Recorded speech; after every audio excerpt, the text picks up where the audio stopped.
Everyone, Vinayaka Chavithi వచ్చేస్తుంది కదా. అలాగే దేవుణ్ణి ఏ రోజు నిమజ్జనం చేయాలి అన్నది కొంతమందికి డౌట్ ఉంటుంది.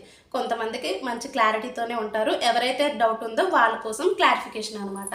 మనం 1, 3, 5, 7, 9 ఈ రోజుల్లో అయితే కనుక నిమజ్జనం చేసుకోవచ్చు. అలాగే నేను చెప్పిన రోజుల్లో ఫ్రైడే కానీ ట్యూస్డే కానీ రాకూడదు, ఆ రోజు నిమజ్జనం చేయకూడదు అనమాట. ఇప్పుడు ఈసారి వినాయక చవితి బుధవారం వచ్చింది కాబట్టి బుధవారం హ్యాపీగా నిమజ్జనం చేసేసుకోవచ్చు. లేని పక్షాన 3వ రోజు చేద్దాం అనుకుంటే 3వ రోజు మనకి శుక్రవారం వచ్చింది, శుక్రవారం నిమజ్జనం చేయకూడదు. 5వ రోజు ఆదివారం వచ్చింది, ఆదివారం చేసుకోవచ్చు అనమాట.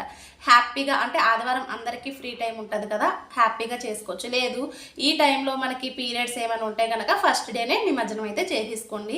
ఒకవేళ దేవుణ్ణి మనం ఇంట్లో ఉంచుకునే పక్షాన మార్నింగ్ ఈవినింగ్ కూడా దీపం పెట్టాలి, అలాగే నైవేద్యం పెట్టాలి. నైవేద్యం అంటే ఏదో పిండి వంటలు అనేం కాదు, మనకు ఓపిక ఉంటే పిండి వంటలు చేసుకోవచ్చు, లేదంటే ఏదైనా ప్రసాదం చేసి పెట్టచ్చు. అవేది ఓపిక లేనప్పుడు అటుకులు కానీ బెల్లం ముక్క కానీ స్వామివారికి నైవేద్యంగా పెడితే సరిపోతుంది. అలాగే ఇన్ని డేస్ ఉంచుకుంటే ఇన్ని డేస్లో కూడా మనం నాన్ వెజ్ అనేది తినకూడదు. అదొక్కటే మనం కొంచెం స్ట్రిక్ట్గా ఫాలో అవ్వాల్సింది అనమాట. లేదు ఇంట్లో నాన్ వెజ్ తినకుండా ఉండలేరు అనుకుంటే హ్యాపీగా సేమ్ డేనే నిమజ్జనం అయితే కనుక చేసేయండి.